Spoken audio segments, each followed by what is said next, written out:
Quarta-feira, dia 26 de janeiro de 2022. Começa aqui pela Folha FM, mais um Folha no Ar, ao vivo em 98,3, emissora do Grupo Folha da Manhã, ao vivo também em nosso Face, no YouTube, no Instagram, onde você estiver aí, pode acompanhar a gente em todas as plataformas. Logo mais esse programa estará editado para podcast e ainda às 17 horas tem reprise na Plena TV, para você não perder nada sobre o Folha no Ar de hoje, quarta-feira, dia 26 de janeiro. E adivinha, o Instituto Nacional de Meteorologia prevê para Campos hoje mais um dia de muito calor. 33 é a máxima e 23 é a mínima. A sensação térmica ontem tranquilamente chegou aos 37 graus no período da tarde. Agora a previsão de hoje é de tempo bom, poucas nuvens, algumas nuvens, mas não tem previsão de chuva.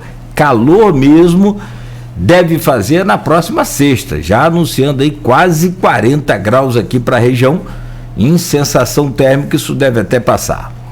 No programa de hoje, com Aloysio Abreu Barbosa, nós vamos conversar com o secretário de Educação de Campos, Marcelo Feres. Está conosco já por videoconferência e nós vamos falar sobre a volta às aulas agora no dia 7 de fevereiro.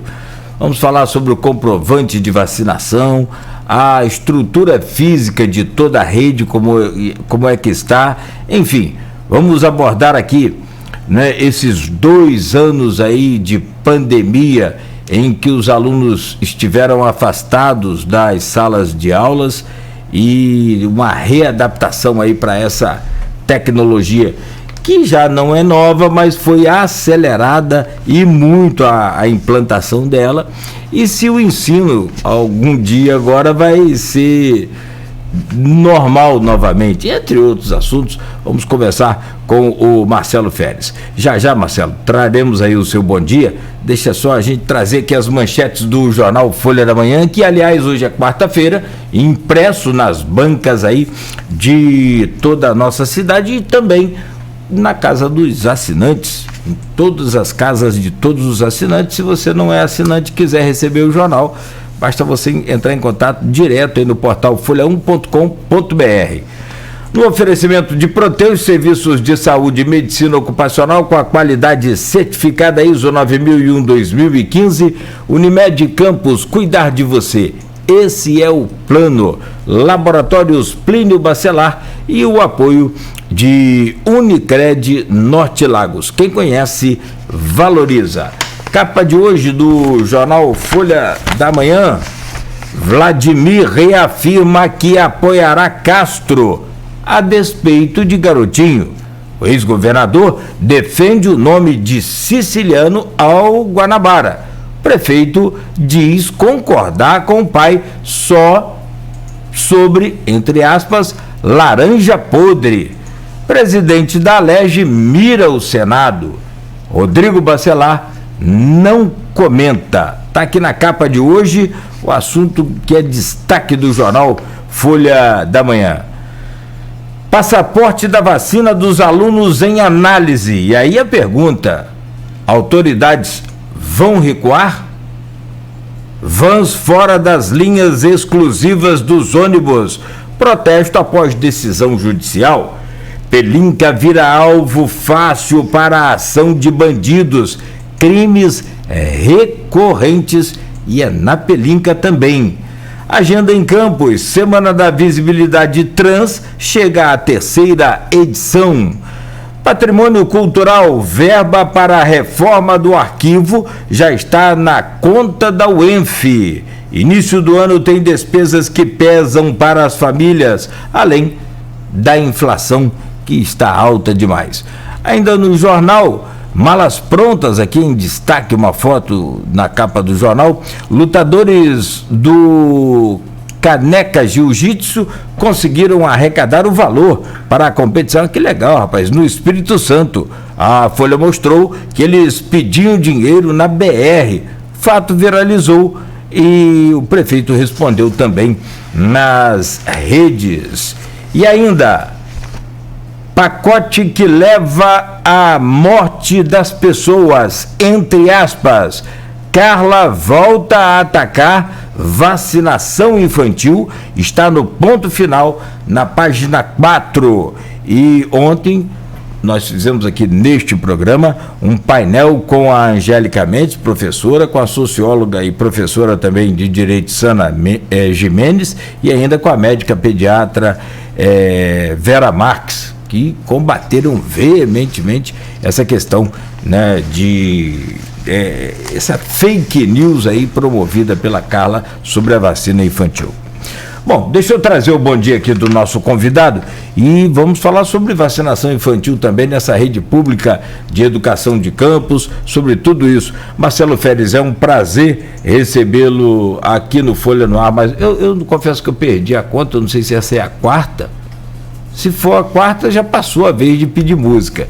Mas, sobretudo, seja bem-vindo e espero que a gente possa esclarecer vários temas, vários assuntos nesse programa de hoje. Bom dia, é um prazer recebê-lo, secretário. Bom dia, Nogueira, bom dia, Luísio, bom dia a todos os ouvintes, todos aqueles que nos acompanham aqui no Folha no Ar. É para mim um prazer e uma honra poder estar com vocês aqui, agora falando já da perspectiva que nós temos para esse novo ano, e eu espero que seja de fato novo, no sentido da educação, que a gente possa dar passos importantes aí de avanço. Quero já, de antemão, me desculpar, que eu estou em meio a uma gripe, por isso minha voz está um pouco fanha, possivelmente eu poderia acabar tossindo uma outra vez, mas vou tentar tornar o menos desconfortável possível aí para os nossos ouvintes e aqueles que acompanham o programa de hoje. Agradecemos aí a boa vontade de estar aqui, mesmo gripado. Aloysio, bom dia, seja bem-vindo. Folha no Ar, hoje com mais um tema fundamental, importantíssimo e que tem aí uma série de interrogações que a gente precisa esclarecer. Bom dia, bem-vindo sempre aqui ao nosso Folha no Ar. Bom dia, Cláudio Nogueira. Bom dia, Marcelo Férez. Obrigado pela presença, mesmo gripado. Bom dia a todo você, ouvinte pelo streaming, telespectador do Folha no Ar. Nosso bom dia especial aí é sempre a duas categorias que nos acompanham nesse início de jornada, que são os taxistas e motoristas de aplicativo. O preço do combustível não está fácil, né? Mas vamos em frente. Como nada está fácil nesse país. Nós ontem, Marcelo, conversamos aqui, eu falei com você quando eu convidei ontem por telefone, você falou que você chegou a assistir um trecho da entrevista, correto? Foi isso mesmo? Pequeno, na verdade, quando eu estava no deslocamento, né? Mas deu para ter uma noção assim, do que estava sendo discutido. Infelizmente, não pude acompanhar mais do que isso. Não, sim. É só porque eu conversei com algumas pessoas sobre a entrevista, ela teve uma boa repercussão, e eu conversei com você também, então não lembrava assim, especificamente que eu fosse, mas foi sim, você também falou que chegou a ouvir o programa. E foi sobre vacinação infantil, de uma maneira geral, que é um assunto que tem vários matizes, né? Ela tem vários desdobramentos. E tem um desdobramento hoje que a gente vai abordar com você aqui, fundamental que é a educação. Então, ontem, representando a educação, teve aqui a Angélica Mendes, professora das redes públicas estadual, municipal e também da privada, no ensino fundamental, né, que justamente essa faixa aí que está sendo, iniciou a vacinação no último dia 13, 5 a 11 anos, depois de um mês de atraso praticamente, né, porque a Anvisa liberou a vacina desde dia 16, o governo só começou a liberar a vacina da Pfizer dia 13. Tem também já liberada a Coronavac, né, pela Anvisa.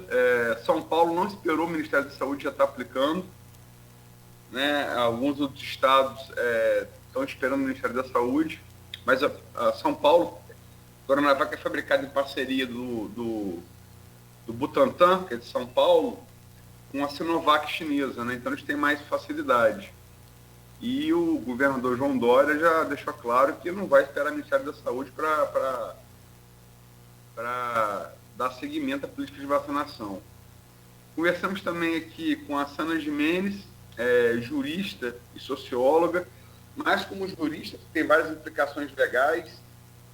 Inclusive, vamos conversar aqui hoje sobre a decisão do STF, do ministro Ricardo Lewandowski, na semana passada, usando o ECA, né, o Estatuto da Criança e do Adolescente, para transferir aos ministérios públicos estaduais a tarefa de responsabilização criminal e civil daqueles que se colocarem contra a vacinação infantil. A decisão do ministro Ricardo Lewandowski na quarta-feira da semana passada também.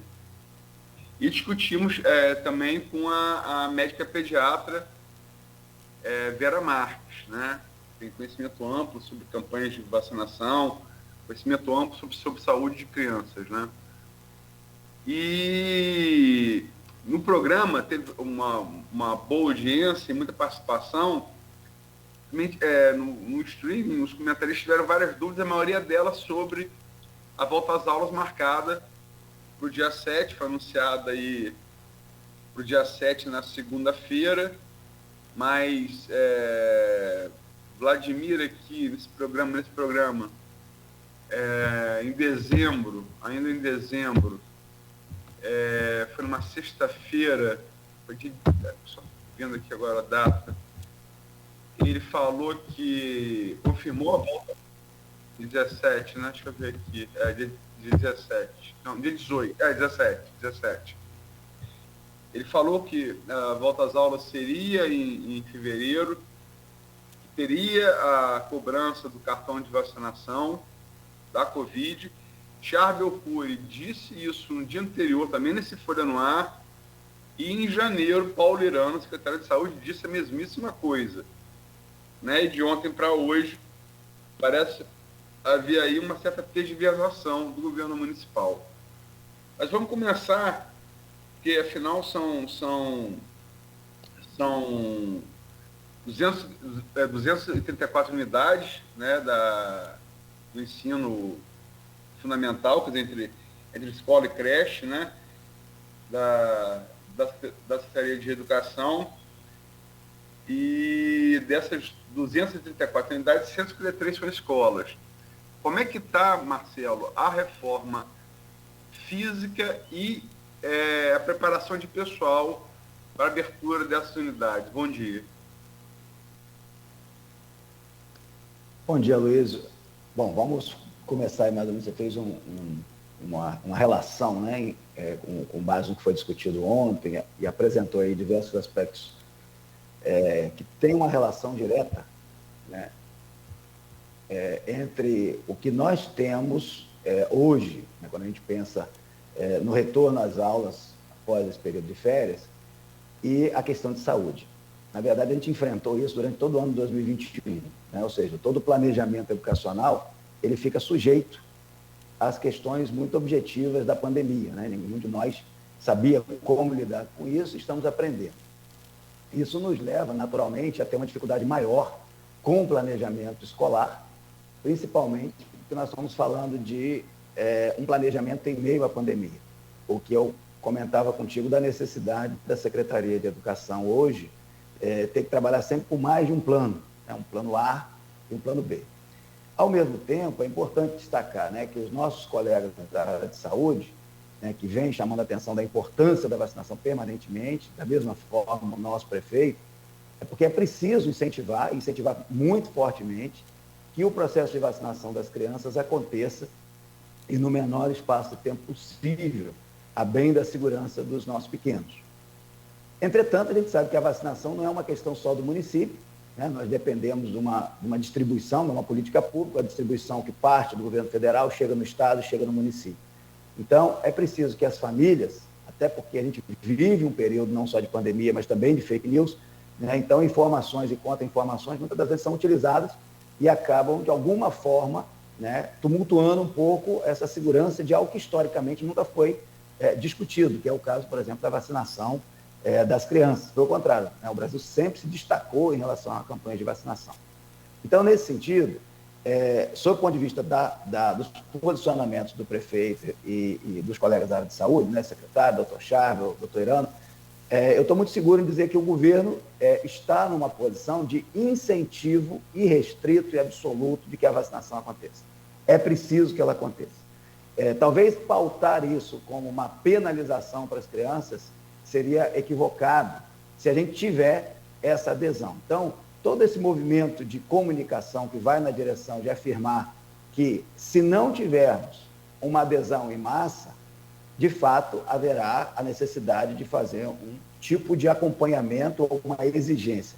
Eu falava, inclusive, ontem com o prefeito sobre esse tema, né, e ele foi muito claro nesse sentido. Olha, o momento e essas informações, elas vão mudando dinamicamente, justamente porque percebe-se hoje esse desejo, né, de vacinar as crianças e se não tivermos uma adesão maciça, ações nesse sentido de, por exemplo, o chamado passaporte ou cartão de vacinação como uma condição para entrar na escola, poderá ser um instrumento, né? Tudo isso que está se falando são ações que estão relacionadas ao tempo, né? Ou seja, é difícil fazer planejamento na situação que a gente está no momento, embora estejamos falando de algo para daqui a 10 dias, mas nós não sabemos, por exemplo, o que pode acontecer em relação à internação, em relação a UTIs, porque os números estão variando e 10 dias no período de Covid deixa a gente com interrogações ainda.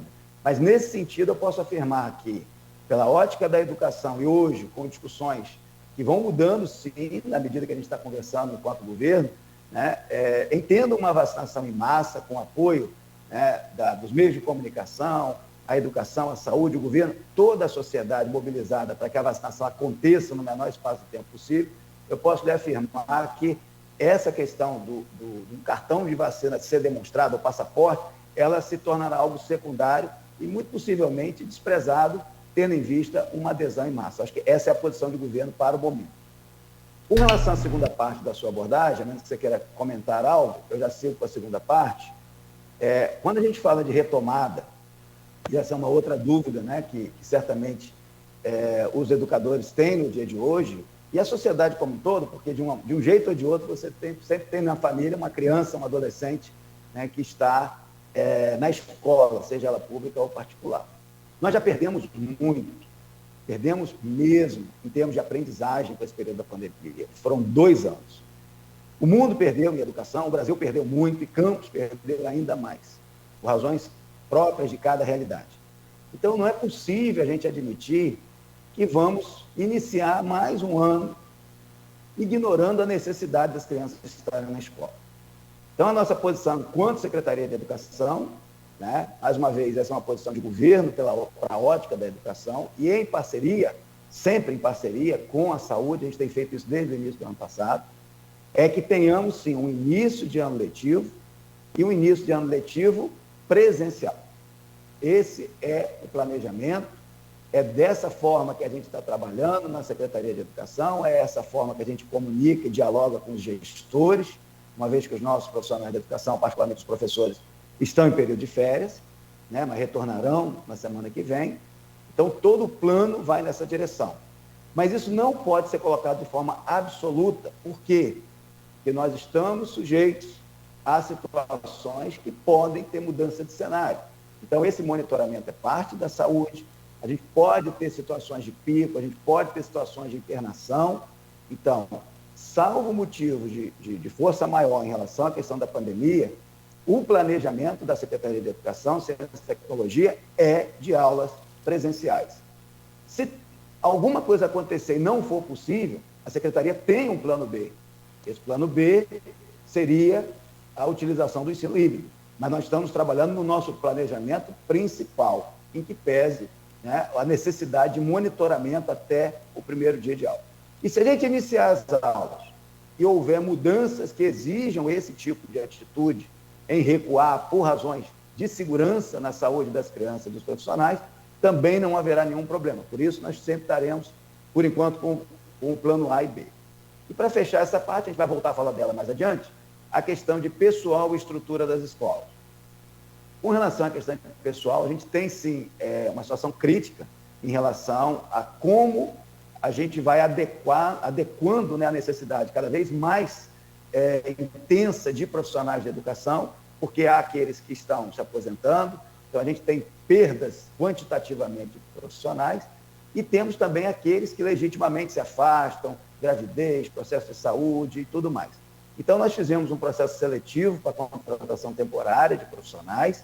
Esse processo está na sua fase final, para que a gente possa fazer reposição, porque já temos profissionais contratados hoje, mas esses profissionais têm data limite para que possam atuar, porque são profissionais chamados normalmente profissionais de contrato, ou seja, eles têm um contrato temporário de até 2 anos. Então, esse planejamento também foi feito, então haverá essa reposição. E tem algumas outras ações que a gente está fazendo no sentido de ampliar a capacidade de atendimento da rede com os profissionais hoje existentes. E fechando sobre estrutura das escolas. Veja que são vários aspectos que não são exatamente uma agenda pedagógica. Inclusive, secretário... de educação propriamente dita, mas de meio para a educação fluida. Inclusive, secretário, desculpa interrompê-lo, só para que a gente possa interagir aqui e usar essa interatividade que é fundamental, né? Do grupo de WhatsApp deste programa e do blog Opiniões, que é do Aloysio, tem aqui uma pergunta do advogado e também presidente da Associação de Pais de Alunos das Escolas Particulares, o Hanania Monjan, e ele pergunta aqui: professor, ao longo de 2020 e 2021, as unidades da rede municipal foram sucateadas. O TAC, firmado com o MP, previa que a partir de julho de 2021 deveríamos ter 50 unidades já ministrando aulas presenciais, o que em momento algum se verificou. Diante de tal cenário, como está a estrutura física da rede atualmente? E ainda, todas as unidades estarão aptas a receber os alunos no dia 7 de fevereiro? Ok, antes de responder diretamente, eu preciso só ajustar a pergunta, né, do ouvinte, porque nem todas as informações estão precisas, né? Eu entendo que agravou-se o processo de sucateamento ou o processo de carência física das unidades, mas certamente elas não se iniciaram em 2020. Não é possível prever ou considerar que nesse período tudo de problema que a gente tem de fragilidade na nossa rede escolar, a gente que conhece por dentro pode afirmar que esse é um processo que é bem mais longo e não apenas de 2020 e 2021 com a pandemia. Mas é fato que a gente tem que resolver o problema. Então, só esse primeiro ajuste. O segundo é que também há uma imperfeição quando ele afirma que 50 unidades deveriam ter retornado em julho no presencial. Se a gente voltar a julho, a gente vai se lembrar que era o período de vacinação começando a acontecer. Existe sim um TAC com o Ministério Público, esse TAC aponta para o retorno de todas as unidades, agora no início desse ano letivo, e nós estamos trabalhando nessa direção. Então, só para deixar claro aí qual é a realidade precisa, tá? Com relação à estrutura, que era o que eu já ia chegar no ponto, a gente aproveita essa interação sim, nós temos hoje, nas 234 unidades, temos manutenções acontecendo em praticamente 70 dessas unidades. Fizemos um processo licitatório inovador, porque dividimos a cidade em 5 lotes. Esse processo se deu ainda em agosto, mas por razões muito burocráticas, nós não conseguimos que todos os lotes tivessem empresas responsáveis por fazer a manutenção. Hoje nós temos, em toda Guarulhos, nós temos manutenção acontecendo com uma empresa responsável, temos na região norte do município, né? Ou seja, toda a região, Guarulhos, Travessão, até Santa Maria, Santo Eduardo, nós temos manutenções acontecendo com empresas diferentes. Na área sul também temos, e não temos em todos, por exemplo, na Baixada nós não temos, na área central temos carência. O que nós fizemos foi ampliar a equipe própria da secretaria, mas por razões muito profissionais, para fazer a manutenção. O que vem a ser a manutenção é o básico para que as escolas possam retornar aquilo que tinham em 2019, no final do ano de 2019. Inclusive, é isso que está pactuado com o Ministério Público, que a manutenção é para iniciar esse processo de aula e ela vai continuar. Então, a gente definiu o nível mínimo de manutenção, com revisão de telhados e calhas para não ter infiltração nas escolas, com limpeza das escolas, com revisão hidráulica e elétrica, banheiros. Só que a manutenção é muito mais ampla do que isso. E tem outras estratégias. Então, a gente inicia o ano letivo com as escolas passando por esse boot de manutenção, por assim dizer, né? Eventualmente, a gente vai ter algumas escolas que não estarão em condições de funcionar. A gente tem mapeado cerca de umas 20 unidades que não estarão aptas a funcionar. E tem outras tantas que estão entrando em processo de reforma, pelo menos umas 10 unidades, porque a necessidade de intervenção não se resolve apenas com manutenção. Mas essas vão funcionar mesmo com a reforma acontecendo, uma estratégia de reforma para que não impacte em termos de ensino a partir agora de fevereiro.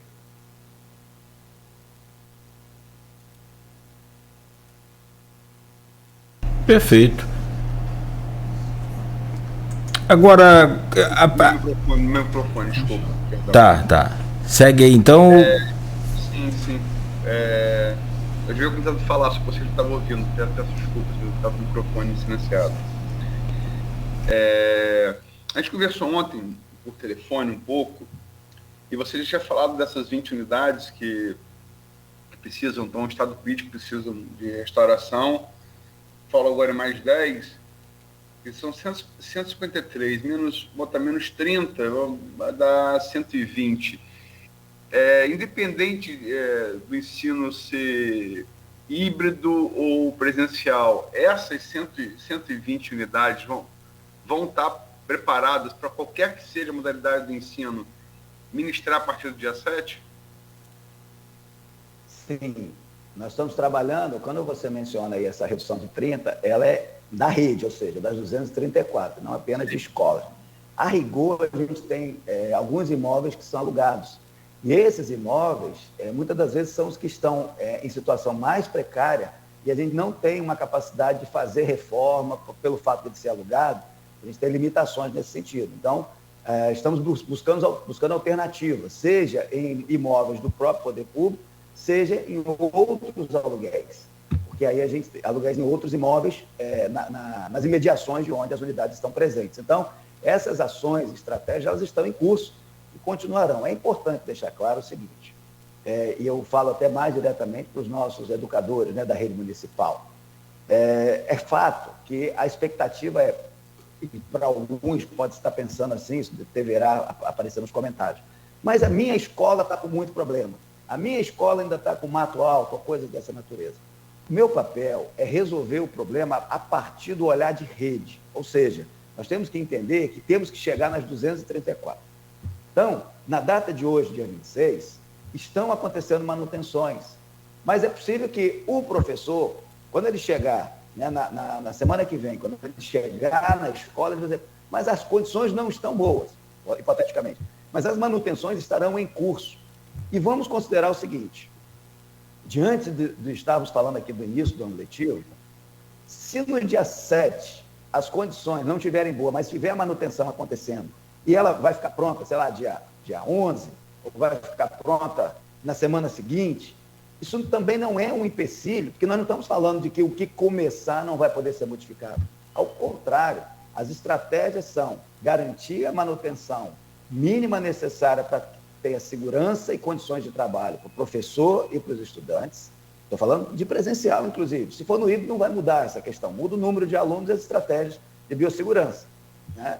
De modo que temos uma variável que é típica, e eu já conversei sobre isso, tanto com representantes de escolas particulares, quanto da nossa rede municipal, esse período o mês de março, o período do carnaval, tipicamente, né, você tem assim, uma adesão um pouco menor. Não que a gente esteja contando com isso, mas a gente também não pode negar a história, né? Então, muitos dos pais acabam não enviando os seus alunos, os seus filhos, né, que são alunos da nossa rede, logo no início do mês de fevereiro.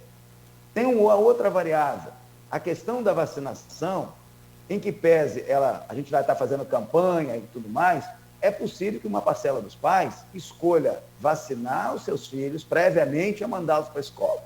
Então, todas essas variáveis estão sendo levadas em conta na medida em que a gente não pode pensar apenas no dia 7. Agora, a minha resposta hoje é, no dia 7, todas as escolas estarão abertas, os diretores estarão nas escolas aptos a receber os estudantes. Se haverá estudantes, e os professores, naturalmente, já estarão em período letivo. Se haverá estudantes e acontecendo ainda a manutenção, muito provavelmente que sim, em várias unidades, mas com condições para que a escola possa estar recebendo, estar atendendo os estudantes, que é esse o sinal que a gente quer dar de que a educação em campus está retornando, voltando à realidade. Seguramente, se a gente projetar isso para março, quando a gente, muito provavelmente, aí sim teremos 100%, isso não vale só para a rede pública, mas vale para a particular também, já com os estudantes vacinados, e mais um mês com manutenções acontecendo, a situação vai melhorando cada vez mais na nossa rede. Secretário, tem duas perguntas aqui. Eu vou encaixar umazinha minha e tem uma também de uma servidora municipal da educação que participa aqui do nosso grupo de WhatsApp. A minha pergunta é, na última conversa que nós tivemos aqui neste programa, o Arnaldo estava na bancada, a gente demonstrava a preocupação com esse tempo de obra, de licitação para realização da obra e até entrega das unidades. Foram praticamente 2 anos sem aulas presenciais, praticamente. O Vladimir sempre falou muito na campanha que dinheiro tem, falta é gestão. E nesse caso também, tempo teve. O que faltou para que essas escolas fossem reformadas antes de dezembro, para chegar agora em janeiro já está tudo pronto, mas algum imprevisto aqui, outro ali, concluir a obra? E a pergunta da servidora municipal da educação, a Ana Karina, ela diz aqui no grupo: secretário, o senhor tem enfatizado o uso das tecnologias como um recurso importante na sala de aula. Como tem sido a formação do professor para a utilização dessas tecnologias? As escolas têm infraestrutura adequada para a implementação de tais recursos?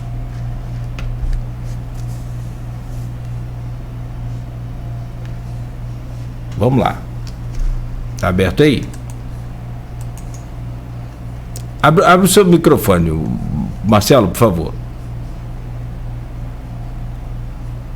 Perdão. Isso. Obrigado. Bom, antes da pergunta, vamos falar então dessa frase que é recorrente, né?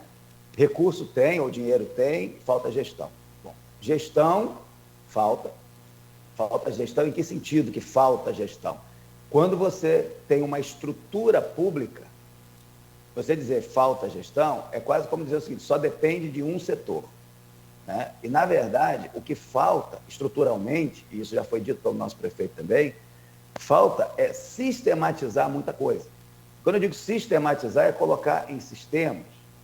Por isso, as decisões do prefeito Vladimir Garotinho vão na direção de não deixar faltar gestão.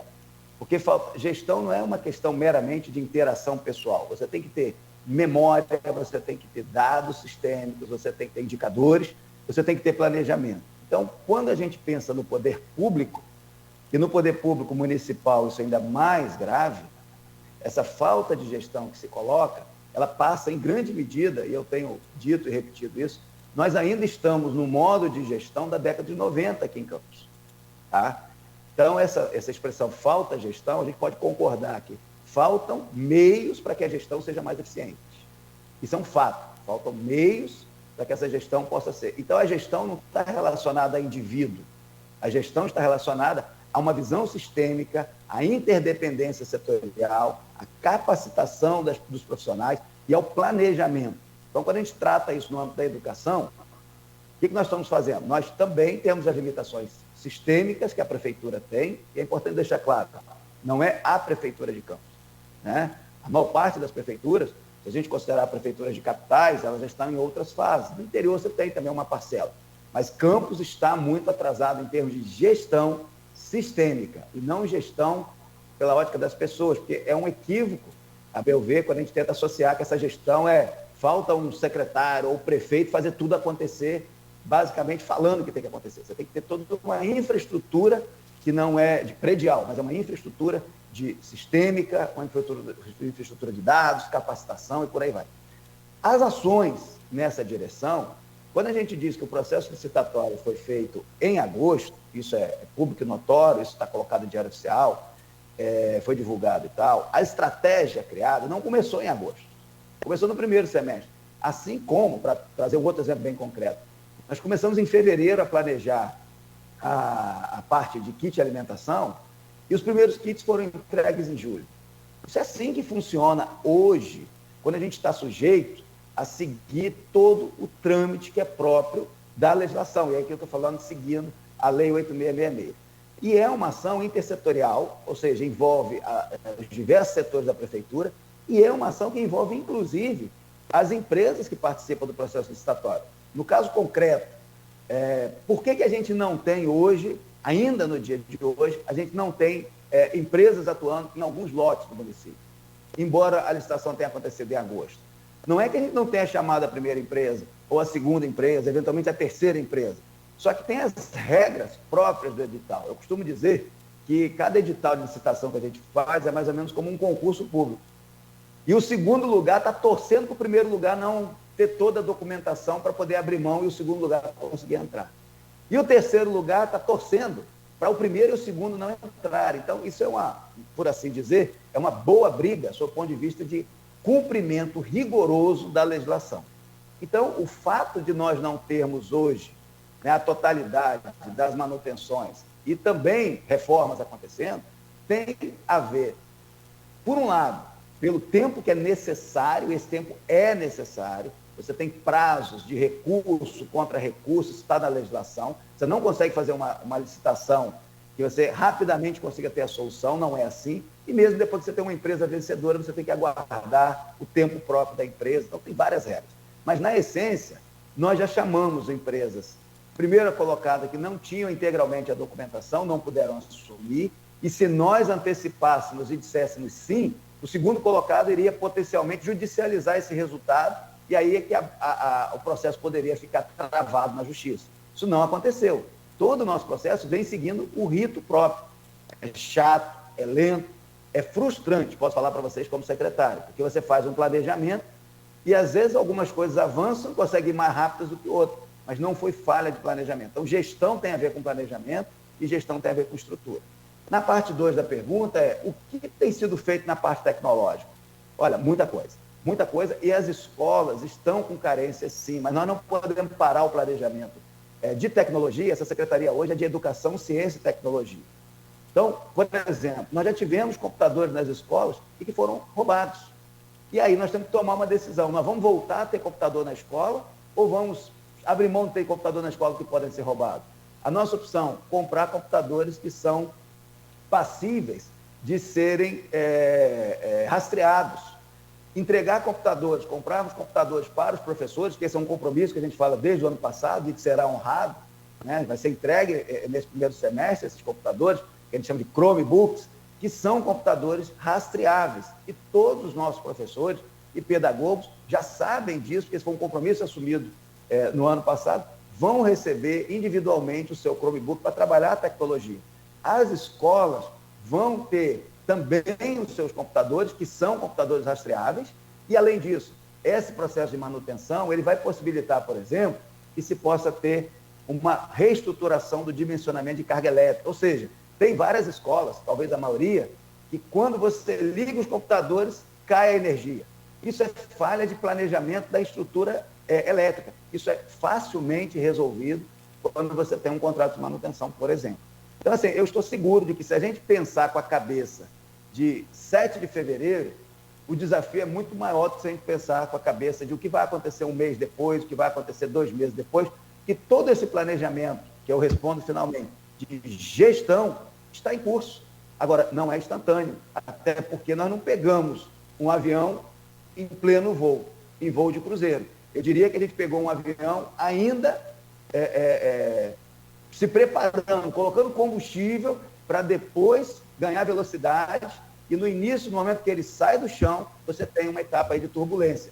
Penso que a gente está nessa turbulência, mas a gente tem o plano de voo e a gente sabe exatamente onde quer chegar. Fechando a pergunta, nós capacitamos só em 2021, por via online e tal, mais de 2.000 profissionais da educação.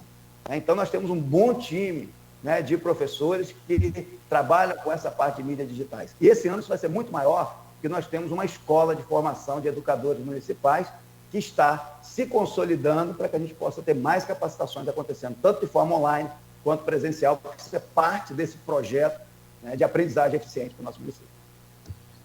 Marcelo, tem vários... O programa está com uma audiência muito boa. O assunto interessa muita gente, né? E muita participação no streaming.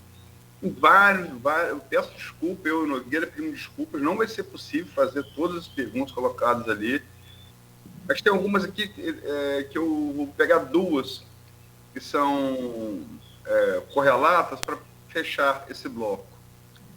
A Lívia Claciano pergunta aqui, teremos álcool 70 e máscara para trabalharmos? E o Galaxy Marceliano complementa. As máscaras N95, PFF2, PFF3 são as que protegem contra o Omicron, segundo os especialistas. Teremos essas máscaras nas unidades oferecidas pela Prefeitura? Veja que a gente está integrando a agenda do ensino presencial com o modelo, né, da segurança que o momento traz. Nós teremos, até então, nós temos máscara para as nossas crianças, tá? E isso não posso afirmar aqui que são máscaras que vão nessa especificação, até porque houve compra de máscara no passado e a gente vai dar continuidade nesse período comprando máscaras. Agora, a máscara sim. Agora, nessa especificação, tecnicamente falando, né, que são as únicas que dão conta da Ômicron, eu não posso afirmar, porque não temos esse tipo de aquisição. Agora, a necessidade de máscara, ela será cumprida para os nossos estudantes das máscaras que valiam em 2021. Não temos máscara específica para segurar a Ômicron. E álcool? Eu quero crer que a primeira pergunta fale também para professores, né, e servidores. Vão ter máscaras disponíveis e álcool para todos os servidores e alunos? Quem participou, né, dos nossos educadores, quem acompanhou, nós tivemos em 2021 cerca de 70, 75 unidades que iniciaram o ensino híbrido e depois deram sequência. A participação, no primeiro momento, era muito pequena dos próprios estudantes, porque os pais estavam temerosos, inclusive com essa insegurança. Tem álcool, como é que é o ambiente? Porque a questão não é só o álcool, né? Como é que o ambiente está ou não está seguro? Então, eu acho que hoje nós temos uma componente diferente do ano passado. Nós começamos a falar em ensino híbrido em fevereiro do ano passado. Na época, a grande proteção era o álcool, era a máscara. Acho que a discussão hoje é a vacina.